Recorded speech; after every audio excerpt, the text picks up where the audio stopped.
तो कैसे हैं आप सब। अभी हम लोग पढ़ रहे हैं 12th फिजिक्स चैप्टर 1 जिसका नाम है विद्युत आवेश तथा क्षेत्र। सबसे पहले हम लोग आज देखेंगे, जैसे मान लीजिए कोई हम लोगों का आवेश है और ये आवेश कैसा है, प्लस क्यू आवेश है। जैसे मान लीजिए हम लोग यहाँ पे कोई आवेश को रख दिए। हम लोग जानते हैं आवेश के बारे में कि कोई भी आवेश आवेश अगर कहीं पे हो तो वो अपने आसपास क्या करता है, एक प्रभाव उत्पन्न करता है। जैसे मान लीजिए कोई प्लस क्यू आवेश है, ये अपने चारों ओर क्या करेगा, एक प्रभाव उत्पन्न करेगा। तो यहाँ अन्य किसी आवेश को लाने पर वो आवेश क्या करता है, आकर्षण अथवा प्रतिकर्षण बल का अनुभव करता है। इस क्षेत्र को हम लोग बोलते हैं विद्युत क्षेत्र। अगर इस क्षेत्र में प्लस क्यू आवेश को लाएंगे तो ये क्या करेगा, उसको प्रतिकर्षित करेगा। क्योंकि आवेश के बारे में हम लोग जानते हैं, समान प्रकृति के आवेश एक दूसरे को प्रतिकर्षित करते हैं तथा असमान प्रकृति या विपरीत प्रकृति के आवेश एक दूसरे को आकर्षित करता है। अगर हम लोग यहाँ माइनस क्यू आवेश को लाएंगे तो ये क्या करेगा, अपनी ओर आकर्षित करेगा अथवा खींचेगा। ठीक है, फिर हम लोग विद्युत क्षेत्र रेखा के बारे में क्या पढ़े थे। विद्युत क्षेत्र रेखा या विद्युत बल रेखा धन स्रोत आवेश से क्या होता है, शुरू होता है और ऋण स्रोत आवेश पर जाकर के खत्म हो जाता है। ठीक है, फिर हम लोग उसके बारे में क्या पढ़े थे, विद्युत द्विध्रुव। विद्युत द्विध्रुव क्या पढ़े थे हम लोग, विद्युत द्विध्रुव। विद्युत द्विध्रुव हम लोग क्या पढ़े थे इसके बारे में, जब दो बराबर किंतु विपरीत बिंदु आवेश एक दूसरे से कुछ दूरी पर स्थित हो तब किसका निर्माण होता है, विद्युत द्विध्रुव का निर्माण होता है। फिर इसके आगे हम लोगों ने पढ़ा था विद्युत द्विध्रुव आघूर्ण। तो विद्युत द्विध्रुव आघूर्ण हम लोग किसको बोलेंगे, तो हम लोग पढ़े थे कि किसी एक आवेश का परिमाण तथा द्विध्रुव की लंबाई के गुणनफल को क्या बोलते हैं, विद्युत द्विध्रुव आघूर्ण बोलते हैं। आप लोग सोचेंगे कि ये सब आखिर आज क्यों बता रहे हैं। आज का हम लोग क्या होगा, जो टॉपिक है आज का, इस सब का जरूरी पढ़ने वाला है, इसीलिए पहले हम लोग इस सब का डिस्कशन कर लेते हैं। ठीक है, फिर हम लोग क्या पढ़े थे, विद्युत द्विध्रुव पढ़े, फिर हम लोग विद्युत द्विध्रुव आघूर्ण पढ़े। फिर हम लोग पढ़े थे विद्युत क्षेत्र दो प्रकार का होता है समरूप विद्युत क्षेत्र, एक होता है परिवर्ती और समरूप विद्युत क्षेत्र। हम लोग समरूप विद्युत क्षेत्र के बारे में पढ़े थे। समरूप विद्युत क्षेत्र को कैसे निरूपित करते हैं, समरूप विद्युत क्षेत्र को हम लोग कैसे निरूपित करते हैं, हम लोग पढ़े थे समरूप विद्युत क्षेत्र को निर्देशित समदूरस्थ समांतर एवं सरल रेखाओं द्वारा निरूपित किया जाता है। समरूप विद्युत क्षेत्र के बारे में हम लोग क्या पढ़े थे, तो समरूप विद्युत क्षेत्र के बारे में हम लोग पढ़े थे कि समरूप विद्युत क्षेत्र को निर्देशित यानी कि जिसको दिशा हो, निर्देशित समदूरस्थ समांतर एवं सरल रेखाओं द्वारा निरूपित किया जाता है। हम लोग समरूप विद्युत क्षेत्र के बारे में पढ़े थे। क्या, समरूप विद्युत क्षेत्र को निर्देशित कहने का ये मतलब हुआ जिसकी दिशा हो। ठीक है, फिर पढ़े थे समदूरस्थ। समदूरस्थ मतलब होता है बराबर दूरी पर, सम मतलब होता है बराबर और दूरस्थ मतलब होता है दूरी पर। समदूरस्थ यानी कि बराबर दूरी पर स्थित। ठीक है, फिर समांतर। समांतर मतलब हुआ यहाँ इसके बीच का डिस्टेंस जितना होगा वहाँ इतना ही होगा, वहाँ इतना, वहाँ इतना, मतलब हर जगह बराबर डिस्टेंस। ठीक है, उसके बाद सरल रेखा मतलब हुआ सीधी रेखा। हम लोग समरूप विद्युत क्षेत्र को कैसे निरूपित करते हैं, तो हम लोग समरूप विद्युत क्षेत्र को निरूपित करते हैं निर्देशित समदूरस्थ समांतर एवं सरल रेखाओं द्वारा। आज हम लोगों का टॉपिक है एक समान विद्युत क्षेत्र में स्थित विद्युत द्विध्रुव पर बल तथा बल आघूर्ण। आज हम लोग क्या करेंगे, हम लोग सबसे पहले मान लीजिए कोई हम लोगों का क्या है, समरूप विद्युत क्षेत्र है।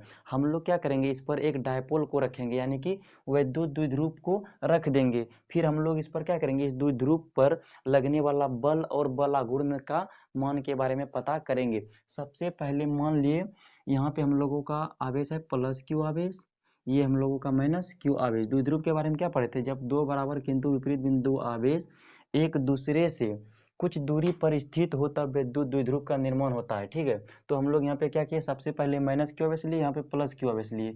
मान लिए इसके बीच का थीटा एंगल है। ठीक है, थीटा एंगल किसके किसके बीच का होगा, तो विद्युत क्षेत्र और द्विध्रुव आघूर्ण के बीच का एंगल क्या होगा, थीटा। द्विध्रुव आघूर्ण का डायरेक्शन क्या होता है, माइनस आवेश से प्लस आवेश की ओर, माइनस क्यू आवेश से प्लस क्यू आवेश की ओर। यहाँ डायपोल का डायरेक्शन मान लिए, मानेंगे क्या, इसका डायरेक्शन माइनस क्यू आवेश से प्लस क्यू आवेश की ओर होता है। ठीक है, यहाँ डायपोल का डायरेक्शन हो गया इधर और इलेक्ट्रिक फील्ड यानी कि विद्युत क्षेत्र का डायरेक्शन हो गया इधर। ठीक है, इसके बीच का एंगल हो गया थीटा। थीटा किसके किसके बीच का एंगल होगा, तो सबसे पहले थीटा हो जाएगा angle electric field and dipole moment के बीच का एंगल होगा थीटा। थीटा किसके किसके बीच का एंगल होगा, तो थीटा यहाँ एंगल हो जाएगा इलेक्ट्रिक फील्ड और डायपोल मोमेंट के बीच का एंगल। हम लोग मान लिए यहाँ डायपोल मोमेंट को क्या किए, इलेक्ट्रिक फील्ड में समरूप विद्युत क्षेत्र में कितना एंगल पर, थीटा एंगल पर रख दिए। जब हम लोग इस पर रख दिए तो हम लोग ये जानते हैं कि ये क्या करेगा, ये मान लीजिए हम लोग का विद्युत क्षेत्र है, तो ये विद्युत क्षेत्र रेखाओं द्वारा इसको निरूपित किया गया है। तो ये आखिर हम लोग इसे ये समझ सकते हैं कहीं बहुत दूर जो है ना प्लस क्यू आवेश रखा हुआ है और यहाँ से ये सब रेखाएं निकल करके यहाँ पे जा रही है, ठीक है।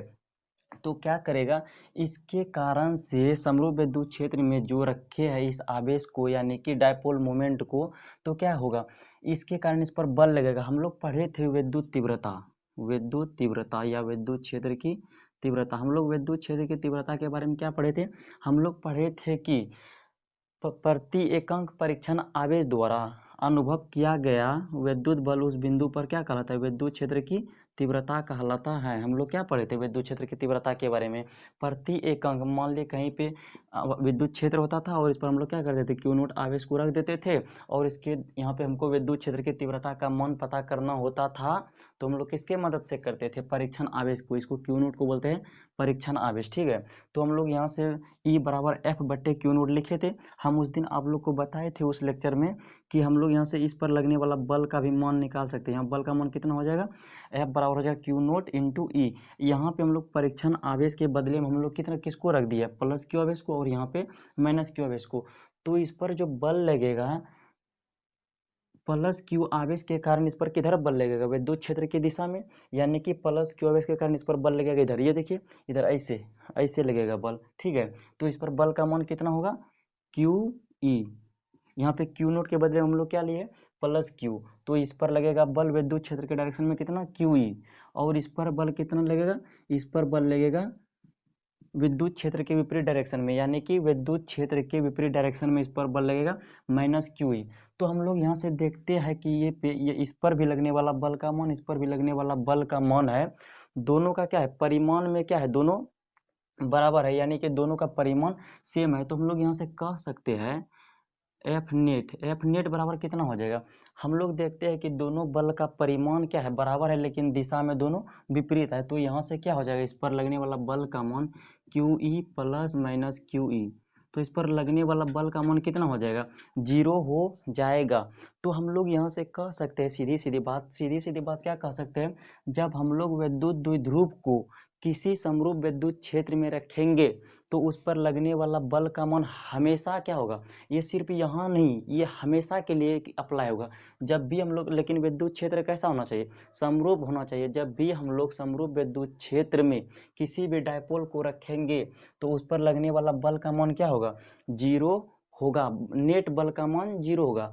क्योंकि हम लोग यहाँ देखते हैं दोनों बल का परिमाण क्या है, सेम है, लेकिन ये दोनों का डायरेक्शन, इसका है इधर, इसका है इधर, ये है इधर कुचुक, ये है इधर कुचुक, ऐसे ऐसे, एक है इधर एक है इधर, मतलब दोनों का डायरेक्शन अलग है, इसका इधर इसका इधर, दोनों का डायरेक्शन अलग होने के कारण क्या हो जाता है, ये कट करके 0 हो जाएगा। तो हम लोग यहाँ से सीधा सीधा कह सकते हैं, हम लोग क्या कह सकते हैं, द्विध्रुव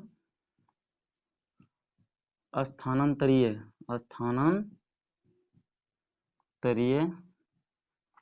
गति नहीं करेगा।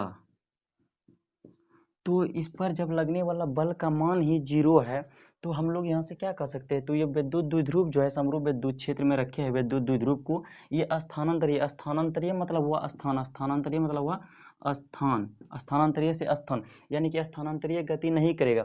जब इस पर बल का मान कितना हो गया, नेट फोर्स का मान 0 हो गया, तो हम लोग यहाँ से कह सकते हैं ये विद्युत द्विध्रुव जो है ये क्या करेगा, गति नहीं करेगा। गति कहने का मतलब ये हुआ यहाँ से चल करके यहाँ नहीं आएगा, यहाँ से चल करके यहाँ नहीं आएगा, जहाँ पे है वहीं पे रहेगा, ये सिर्फ गति नहीं करेगा। क्यों गति नहीं करेगा, तो हम लोग यहाँ पे देख लिए, इस पर जो लगने वाला फोर्स का मान है वो एफ नेट कितना है, 0 है।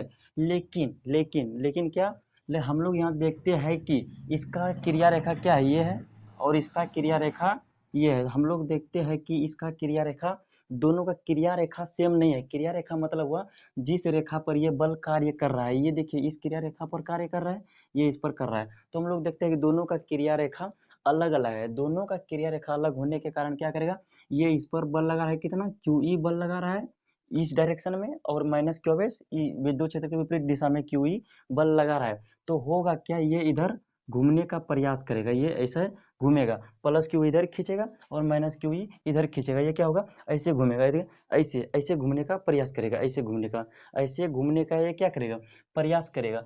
तो इस प्रयास जो करेगा तो ये किसके कारण हुआ, तो हम लोग यहाँ बोलेंगे कि यहाँ एक विद्युत द्विध्रुव आघूर्ण, विद्युत द्विध्रुव आघूर्ण क्या करेगा, ये घूमने का प्रयास करेगा। ये विद्युत द्विध्रुव जो है ना, जैसे ही इस पर प्लस क्यू इधर बल लगेगा, इधर इसके कारण माइनस क्यू के कारण इधर बल लगेगा, तो क्या करेगा, ये घूमने का प्रयास करेगा। जैसे ही ये प्रयास करेगा तो यहाँ पे उत्पन्न होगा बल आघूर्ण, क्या होगा, बल आघूर्ण। ये क्या करता है, ये डांस करने लगता है, ये टसकेगा नहीं, ऐसे खिसक खिसक के डांस नहीं करेगा एक ही जगह पे, ऐसे मतलब ये घूमने लगता है, डांस करने लगता है। जैसे ही ये इधर बल लगेगा, इसके कारण इधर लगेगा, तो क्या होगा, ये ऐसे घूमने लगता है, ऐसे घूमने लगता है तो उत्पन्न होता है बल आघूर्ण। हम लोग बल आघूर्ण को किससे लिखते हैं, तो हम लोग लिखते हैं बल आघूर्ण को टौ से। तो बल आघूर्ण उत्पन्न होगा, तो बल आघूर्ण बराबर हम लोग लिखेंगे, बल आघूर्ण बराबर क्या होता है, किसी एक बल का परिमाण गुना बलों के मध्य लंबवत दूरी। जब ये क्या करेगा, ये ऐसे घूमने लगेगा तो एक बल आघूर्ण उत्पन्न होगा। बल आघूर्ण को हम लोग किससे लिखते हैं, टौ से लिखते हैं, TAU। बल आघूर्ण को हम लोग लिखते हैं टौ से। तो बल आघूर्ण बराबर क्या होता है, किसी एक बल का परिमाण। किसी एक बल क्यों ले, क्योंकि हम लोग देखते हैं बल, दोनों बल का परिमाण क्या है, सेम है। तो हम लोग यहाँ पे किसी एक बल को उठा लेंगे और बलों के मध्य लंबवत दूरी, बलों के मध्य लंबवत दूरी से कहने का तात्पर्य ये हुआ कि इसके जो क्रिया रेखा है और इसका जो क्रिया रेखा है, इसके बीच का लंबवत दूरी कौन होगा, ये ना होगा, इसके बीच का लंब दूरी, ये नहीं होगा, ये होगा इसके क्रिया रेखा के बीच का लंब दूरी। तो हम लोग क्या करेंगे, बल आघूर्ण बराबर होता है, क्या होता है, किसी एक बल का परिमाण। हम लोग देखते हैं कि किसी एक बल का परिमाण कितना है, QE गुना बलों के मध्य लंबवत दूरी। अब बात रही कि हम लोग यहाँ से इसके बीच का दूरी को निकालेंगे कैसे। हम लोग देखते हैं कि द्विध्रुव की लंबाई कितना होता है, 2L होता है, तो इसकी लंबाई क्या हो जाएगा, 2L हो जाएगा। और ये दोनों के बीच का एंगल कितना है, थीटा है। जब हम लोगों को किसी एक भुजा का मान और किसी एक एंगल का मान पता होता है तो हम किसी थर्ड भुजा का मान पता कर सकते हैं। तो हम लोग इसके बीच में किसका रिलेशन हो जाएगा, इसके दोनों के बीच में रिलेशन हो जाएगा साइन थीटा का। साइन थीटा बराबर क्या होता है, P/H, यानी कि लंब बटे कर। इस थीटा के लिए ये हो जाएगा परपेंडिकुलर डिस्टेंस, यानी कि लंब। तो हम लोग लिखेंगे लंब बट्टे क्या होता है, लंब बट्टे होता है कर्ण। यानी कि हम लोग यहाँ से इसका लंब कितना हो जाएगा, इसका लंब हो जाएगा, यानी कि परपेंडिकुलर डिस्टेंस बराबर हो जाएगा 2L साइन थीटा। यहाँ से ये निकलेगा कि नहीं निकलेगा, यहाँ तक क्लियर है कि नहीं है। कि हम लोग सबसे पहले क्या किए, हम लोग इस भुजा का मान पता है कितना 2L, उसके बाद इसके बीच का एंगल कितना है, थीटा है, तो हमको इसका मान निकालना होता है। हम लोग क्या किए, साइन थीटा लगा दिए, तो हम लोग को इसका परपेंडिकुलर डिस्टेंस का मान कितना आया, 2L साइन थीटा। अब हम लोग यहाँ पे लिखेंगे QE गुना 2L sine theta, 2L sine theta. तो अब हम लोग इसको क्या करेंगे, हम लोग क्या पढ़े थे, विद्युत द्विध्रुव आघूर्ण बराबर क्या पढ़े थे, P बराबर होता है Q इंटू 2L, यानी कि यहाँ से टॉ बराबर हो जाएगा, टॉ बराबर कितना हो जाएगा, हम लोग Q into 2L, Q into 2L को क्या करेंगे, एक जगह ले लेंगे, Q इंटू 2L, यहाँ क्या बचा E sine theta, E sine theta. तो यहाँ से टॉ बराबर क्या हो जाएगा, Q इंटू 12 को हम लोग क्या लिख सकते हैं, P, यहाँ हो जाएगा PE साइन थीटा। तो हम लोग देखते हैं कि ये जो समरूप विद्युत क्षेत्र में विद्युत द्विध्रुव को रखे है, इस पर लगने वाला बल आघूर्ण का मान कितना हो जाएगा, बल आघूर्ण का मान यानी कि टॉ बराबर हो जाएगा PE साइन थीटा। यहाँ P क्या है, विद्युत द्विध्रुव आघूर्ण, E है विद्युत क्षेत्र का मान, उसके बाद साइन थीटा, ठीक है। तो हम लोग इसको ऐसे भी लिख सकते हैं, टॉ बराबर हो जाएगा P, टॉ बराबर हो जाएगा P क्रॉस E, ठीक है। तो यहाँ से हम लोग को इस पर लगने वाला बल आघूर्ण का मान क्या हो जाएगा, टॉ बराबर PE साइन थीटा या P क्रॉस E, इस पर लगने वाला बल आघूर्ण का मान हो जाएगा। अब हम लोग को जैसे मान लिए कोई विद्युत द्विध्रुव आघूर्ण को या विद्युत द्विध्रुव को किसी विद्युत क्षेत्र में रखे, तो इसका क्या होगा, विद्युत द्विध्रुव आघूर्ण का मान भी P भी क्या रहेगा, फिक्स रहेगा, P का मान भी फिक्स रहेगा, और जिस क्षेत्र में रखेंगे उस क्षेत्र का मान भी फिक्स रहेगा, ठीक है। ये दोनों यहाँ पे फिक्स है। तो यहाँ पे वेरिएबल सिर्फ यानी कि टॉ का मान किस पर डिपेंड करता है। यहाँ पे हम लोग देखते हैं कि टॉ मतलब सीधा समानुपाती साइन थीटा का होता है। तो हम लोग यहाँ से कह सकते हैं इस पर लगने वाला बल आघूर्ण का मान अधिकतम या न्यूनतम हो सकता है। अधिकतम या न्यूनतम होगा तो ये किस बात पर डिपेंड करेगा, ये इस बात पर डिपेंड करेगा कि साइन थीटा का मान अधिकतम होगा तो इस पर लगने वाला बल आघूर्ण का मान अधिकतम होगा, साइन थीटा का मान न्यूनतम होगा तो इस पर बल आघूर्ण का मान न्यूनतम होगा। क्यों ऐसा होगा, तो यहाँ P भी फिक्स रहेगा, E भी फिक्स रहेगा, यहाँ सिर्फ बदलेगा कौन, साइन थीटा। अगर साइन थीटा का मान अधिक तो इस पर लगने वाला बल आघूर्ण का मान अधिक, इसका मान साइन थीटा का मान कम तो बल आघूर्ण का मान भी होगा कम। अब हम लोग देखेंगे कब बल आघूर्ण का मान अधिकतम होगा, कब इसका मान न्यूनतम होगा।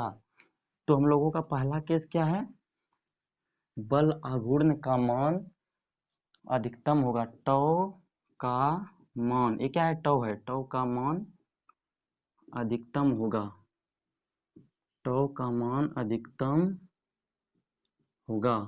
कब होगा अधिकतम, जब, कब होगा, जब साइन थीटा क्या होगा अधिकतम, उस पर लगने वाला बल आघूर्ण का मान, द्विध्रुव पर लगने वाला बल आघूर्ण का मान अधिकतम होगा। कब होगा, जब साइन थीटा का मान अधिकतम होगा। हम लोग जानते हैं कि साइन थीटा का अधिकतम मान कितना होता है, साइन थीटा का अधिकतम मान होता है 1, जो कि 90 डिग्री पर होता है, यानी साइन 90 का मान होता है 1। तो हम लोग यहाँ से देख सकते हैं कि साइन थीटा का अधिकतम मान होता है 1, जो कि थीटा के कितने एंगल पर होता है, 90 डिग्री पर होता है। तो हम लोग यहाँ से सीधा सीधा कह सकते हैं कि जब डायपोल को समरूप विद्युत क्षेत्र में 90 डिग्री के एंगल पर रखा जाए तो इस पर लगने वाला बल का मान मैक्सिमम होगा। हम लोग क्या करते हैं, सबसे पहले क्या किए, समरूप विद्युत क्षेत्र लिए, समरूप विद्युत क्षेत्र। अब हम लोग क्या करेंगे, डायपोल को रखेंगे, कहाँ रखेंगे, डायपोल को रखेंगे समरूप विद्युत क्षेत्र में कितना एंगल पर, 90 डिग्री के एंगल पर। ये मान लिया हम लोगों का प्लस क्यू आवेश है, ये हो गया माइनस क्यू आवेश, ठीक है।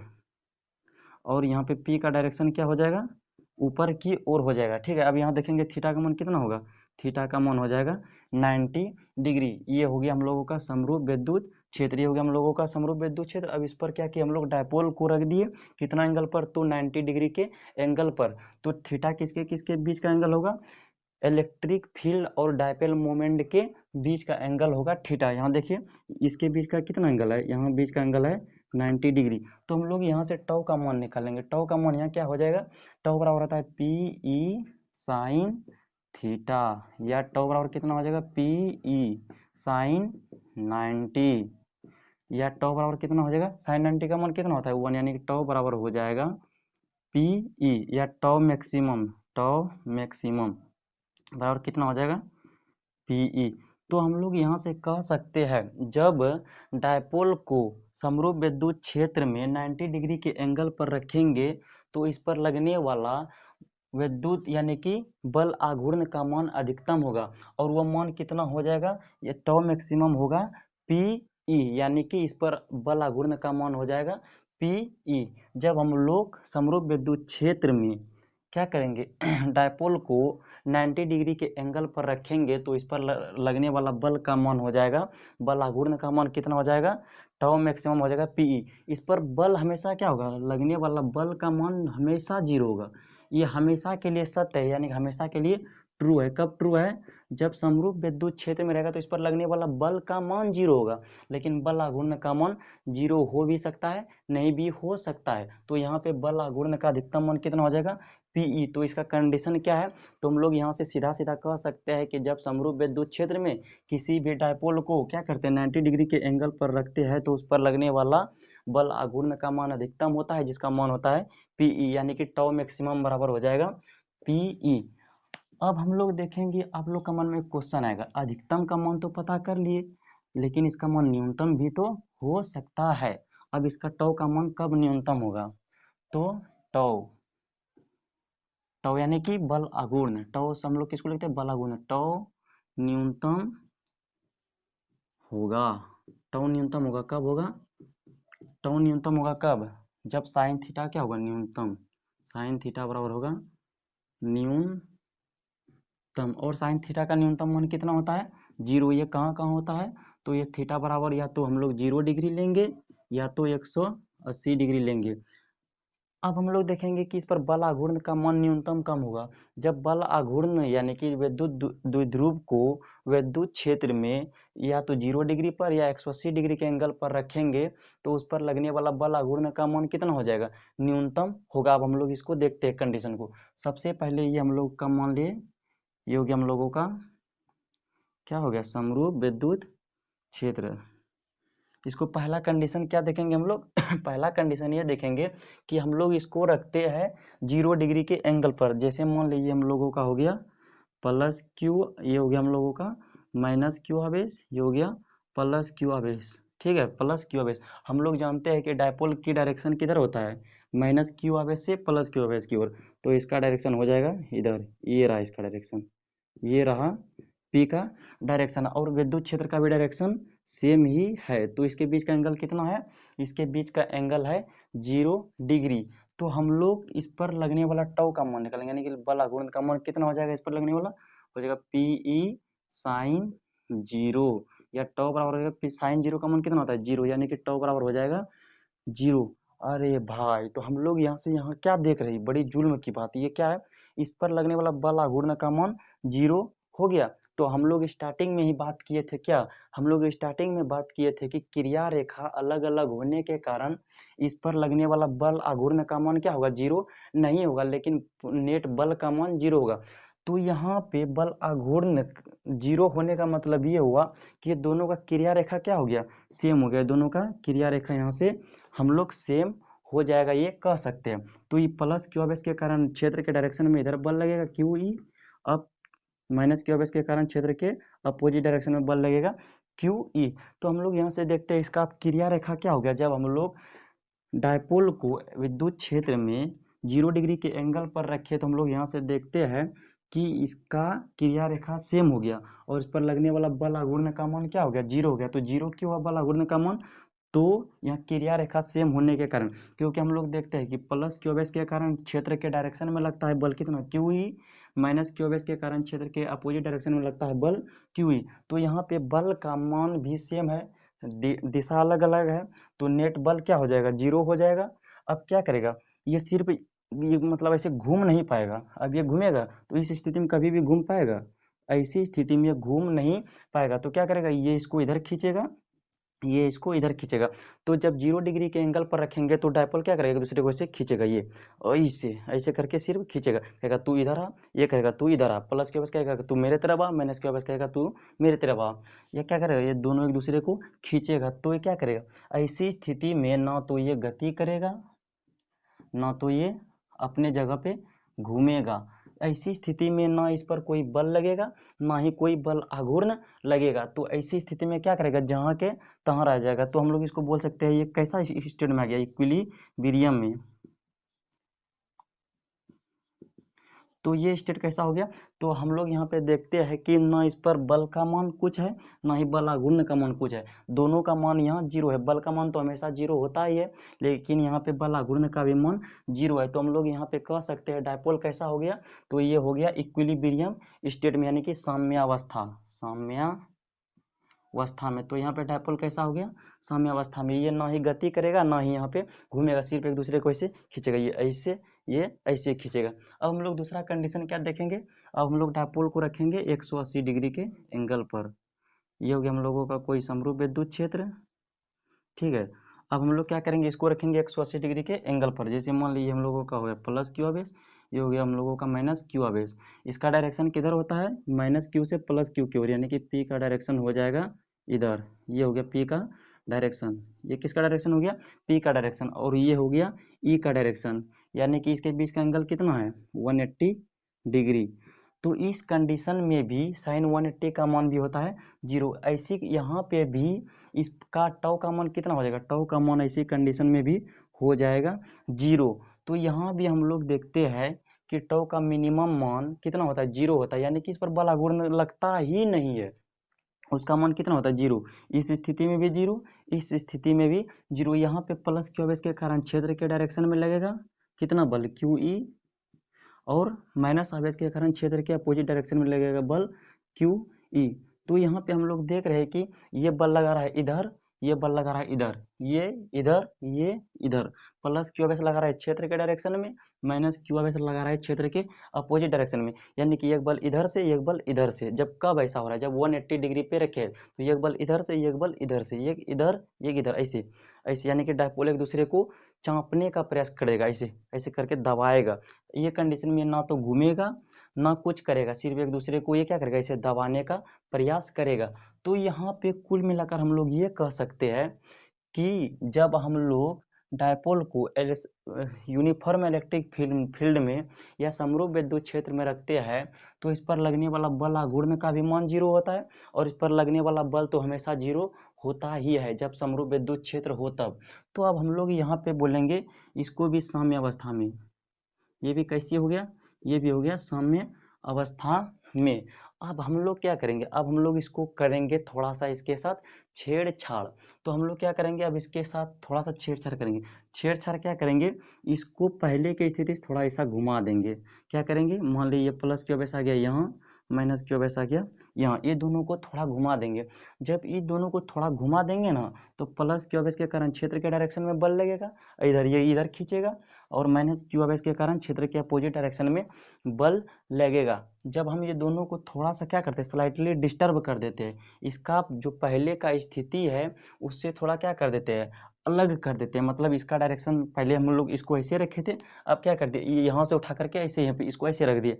तो हम लोग यहाँ पे देखते हैं कि प्लस क्यू बेस क्षेत्र के डायरेक्शन में बल लगाता है, माइनस क्यू बेस क्षेत्र के अपोजिट डायरेक्शन में बल लगाता है। तो ये क्या करेगा, ऐसे घूम करके क्या कहेगा, ऐसे ये घूम करके फिर अपनी पुरानी कंडीशन में आ जाएगा। तो हम लोग यहाँ से इसमें ये समझ सकते हैं कि ये दोनों के बीच में ऐसा गहरा है, अगर चीटिंग करते वक्त कहीं कुछ इधर उधर की बात हो भी जाए तो बात करना बंद नहीं होता, कुछ देर के लिए तो रूठ जाते हैं, मगर क्या, मगर फिर आपस में बस वही पुरानी दोस्ती पुरानी यादें कसमों के साथ ये लोग आपस में बात करते रहते हैं। तो ये क्या हो जाता है, इसको थोड़ा सा डिस्टर्ब करते हैं तो क्या हो जाता है, अपनी पुरानी स्थिति में आ जाता है। क्यों, तो क्योंकि प्लस क्यू बेस के कारण क्षेत्र के डायरेक्शन में बल लगता है, माइनस क्यू बेस के कारण क्षेत्र के अपोजिट डायरेक्शन में बल लगता है। तो क्या करेगा, फिर ये घूम करके अपनी पुरानी स्थिति में आ जाएगा। अगर हम लोग प्लस क्यू बेस को फिर थोड़ा सा डिस्टर्ब करके अगर इसको प्लस क्यू को यहाँ ला दिए, माइनस क्यू को यहाँ ला दिए, तो ये क्या हो जाएगा, ये फिर ऐसे क्या करेगा, इसे घूम जाएगा, फिर ये आ जाएगा अपनी पुरानी कंडीशन में। मतलब ये दोनों का दोस्ती पक्का है, यानी कि इधर दोनों तरफ से दोस्ती निभाने का इरादा कसम खाया हुआ है, कभी ना टूटने वाला रिश्ता। ठीक है, ये अपनी पुरानी कंडीशन में आ जाएगा। ये तो ये पहले साम्य अवस्था में था, लेकिन अब ये कैसा साम्य अवस्था, यानी कि ये हो गया स्टेबल इक्विलिब्रियम। तो हम लोग इसको बोलेंगे स्टेबल इक्विलिब्रियम में। इसको थोड़ा सा डिस्टर्ब करेंगे तो ये फिर अपने पुरानी स्थिति में आ जाएगा। तो अब हम लोग इसके साथ देखते हैं थोड़ा सा, अगर इसको हम लोग थोड़ा सा स्लाइटली डिस्टर्ब कर देंगे तो ये माइनस क्यू आवेश यहाँ आ जाएगा, प्लस क्यू आवेश यहाँ आ जाएगा। हम लोग जानते हैं कि प्लस क्यू आवेश क्षेत्र के डायरेक्शन में बल लगाता है, कितना क्यू ई, और ये क्षेत्र के अपोजिट डायरेक्शन में बल लगाएगा। अरे भाई, हम लोग यहाँ पे क्या देखते हैं, इसको थोड़ा सा डिस्टर्ब क्या कर दिए, ये तो पूरा ऐसे चक्कर काटने लग गया। ये क्या करेगा, ये इधर घूमेगा, ये इधर घूमेगा, ये क्या करेगा, ऐसे है भी, ऐसे है, ये क्या करेगा, ऐसे घूमेगा, ये ऐसे, या कि ये ऐसे घूमेगा और ये ऐसे घूमेगा। इसको थोड़ा सा डिस्टर्ब क्या कर दिए, ये तो पूरा नखड़ा ही दिखाने लग गया। अब ये क्या करेगा, इधर पूरा घूम के आएगा, ये इधर घूमेगा। हम अब ये क्या करेगा, ऐसे पूरा घूम करके इधर आने का प्रयास करेगा, ये इधर घूम करके नहीं आएगा, ये ऐसे पूरा घूमने लग जाएगा। तो हम लोग यहाँ पे देखते हैं कि इसको स्लाइटली डिस्टर्ब किए तो ये अपनी पुरानी स्थिति में आ गया, ऐसे तुरंत घूम गया। लेकिन इसको थोड़ा सा करने पर ये तो ऐसे पूरा घूम गया, तो हम लोग इसको बोलेंगे अनस्टेबल। तो हम लोग ऐसी अवस्था को क्या बोलेंगे, अनस्टेबल इक्विलिब्रियम में। ये इसको जैसे ही हम लोग डिस्टर्ब करेंगे ना, ये कोशिश करेगा घूम करके ऐसा बन जाने के लिए। हम लोग इसको डिस्टर्ब करेंगे तो ये घूम करके ऐसे हो जाएगा, ये कोशिश करेगा ऐसे बनने का, इसके जैसा बनने का। ठीक है, यहाँ तक क्लियर है कि नहीं है। तो आज हम लोग क्या क्या पढ़े, हम लोग आज पढ़े अगर किसी भी विद्युत द्विध्रुव को समरूप विद्युत क्षेत्र में रखते हैं, क्या करते हैं, किसी भी विद्युत द्विध्रुव को समरूप विद्युत क्षेत्र में रखते हैं तो क्या होता है, समरूप विद्युत क्षेत्र में रखेंगे तो उस पर लगने वाला बल का मान हमेशा 0 होगा, ये फिक्स है और 100% सत्य है। समरूप विद्युत क्षेत्र में किसी विद्युत द्विध्रुव को रखेंगे तो क्या होगा, उस पर लगने वाला बल का मान हमेशा 0 होगा। लेकिन बलाघूर्ण का मान क्या होगा, ये 0 हो भी सकता है और 0 नहीं भी हो सकता है। ठीक है, तो आज हम लोग इतना जाने। तो आप क्या करेंगे, इस पर आधारित हम लोग कुछ क्वेश्चंस करेंगे।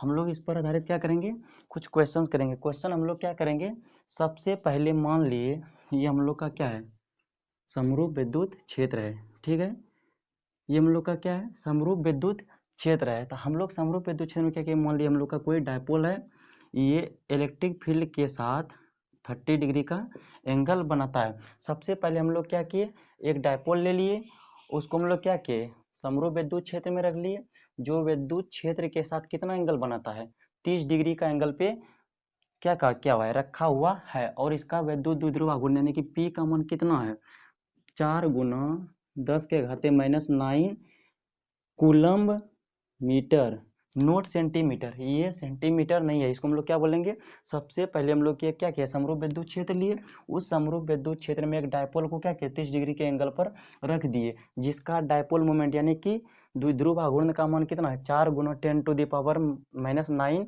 Coulomb metre. ठीक है, और ये क्या करना, हम लोग को यहाँ पे ई का मान दिया हुआ है, जिस विद्युत क्षेत्र में रखे है उसका मान है 5 गुना 10⁻⁴ न्यूटन पर कूलम। हम लोग सबसे पहले क्या किए, एक डायपोल को लिए और एक उसको समरूप विद्युत क्षेत्र में 30 डिग्री के एंगल पर रख दिए, और वहाँ पे द्विध्रुव आघूर्ण का मान कितना है, तो इसका मान है इतना, और जिस क्षेत्र में रखे है उसका मान है इतना। अब हम लोग को यहाँ से कहता है टॉ का मान कितना होगा, यानी कि इस पर लगने वाला बल आघूर्ण का मान कितना होगा। हम लोग फिर से समझेंगे। सबसे पहले हम लोग क्या किए, एक विद्युत क्षेत्र लिए और एक डायपोल लिए, उसको रख दिए कितना एंगल पर, 30 डिग्री एंगल पर रख दिए। तो यहाँ पे कहता है इसका द्विध्रुव आघूर्ण का मान कितना है, इतना है, और जिस क्षेत्र में रखे है उसका मान है इतना। तो हम लोग को कहता है टाउ का मान ज्ञात करो। तो हम लोग अभी क्या पढ़े, टाउ बराबर होता है यानी कि बल आघूर्ण, इस डायपोल पर जो बल आघूर्ण लगेगा उसका मान कितना हो जाएगा, पी ई साइन थीटा।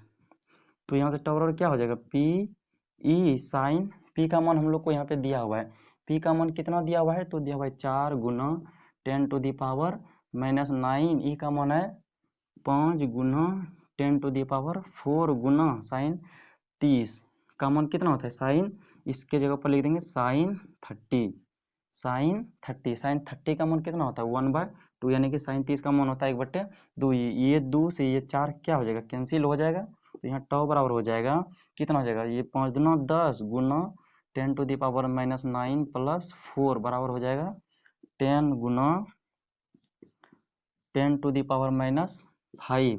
यहाँ से टॉ बराबर हो जाएगा, इसको अगर यहाँ पे 0 को यहाँ लाएंगे तो कितना हो जाएगा 10⁻⁴ न्यूटन मीटर। ठीक है, तो हम लोग इस पर लगने वाला बल आघूर्ण का मान कितना हो जाएगा, 10⁻⁴ न्यूटन मीटर। हम लोग बल आघूर्ण का मान ज्ञात कर लिए। बल आघूर्ण बराबर क्या होता है, टॉ बराबर होता है पी ई साइन थीटा। हम लोग यहाँ पे पी का मान रख दिए, ई का मान रख दिए, फिर एंगल जितना था उसको रख दिए। तो हम लोग को इस पर लगने वाला बल आघूर्ण यानी कि टॉ का मान कितना आया, तो हम लोग को टॉ का मान आया 10⁻⁴ न्यूटन मीटर। ये हो गया हम लोग का आंसर।